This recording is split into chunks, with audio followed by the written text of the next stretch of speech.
এবার বহরমপুরে চলল গুলি, অভিযোগের আঙুল পুত্রের দিকে।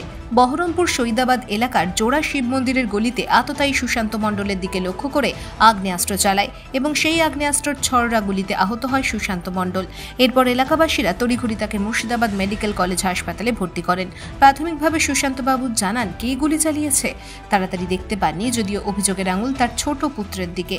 বেকার থাকার কারণে প্রায়ই বাড়িতে অশান্তি লেগেছিল, এর থেকেই হয়তো আক্রোশে সুশান্ত বাবুর উপর গুলি চালাতে পারেন বলে আশঙ্কা করছেন সুশান্ত কুমার মণ্ডল।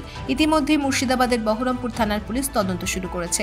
একদিকে মুর্শিদাবাদের প্রতিনিয়ত অস্ত্র উদ্ধারের ঘটনা, অন্যদিকে আজ এইভাবে গুলিবিদ্ধ অবস্থায় একজন হাসপাতালে ভর্তি। কোন দিকে যাচ্ছে মুর্শিদাবাদ শহরের নিরাপত্তা, এটাই এখন বড় প্রশ্ন। গুলি করেছে, আমি আপনাকে কে গুলি করলো? ছড়রা চিনতে পারলে তো বলে দিতাম। কোথায় হয়েছে ঘটনাটা?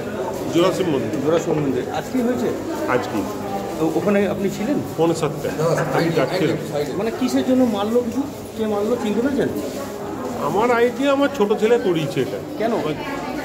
ও এর আগেও আমাকে একবার 2007-এ কেন কারণ আপমার্ডার করেছিল। কারণটা কি? ও এরকমই কোনো খেটে খায় না। আচ্ছা, কি নাম আপনার ছেলে? সৌমেন মণ্ডল। আপনার নাম কি? সুশান্ত কুমার মণ্ডল।